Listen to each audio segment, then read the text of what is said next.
You ask Tiger to solve. This deals with linear equations with one unknown. The final result is x equals 3/4.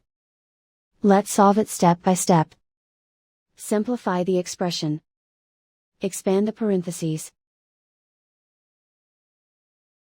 Simplify the arithmetic. Multiply the coefficients. Expand the parentheses. Group like terms. Simplify the arithmetic. Group all constants on the right side of the equation.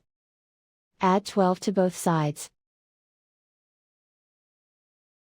Simplify the arithmetic.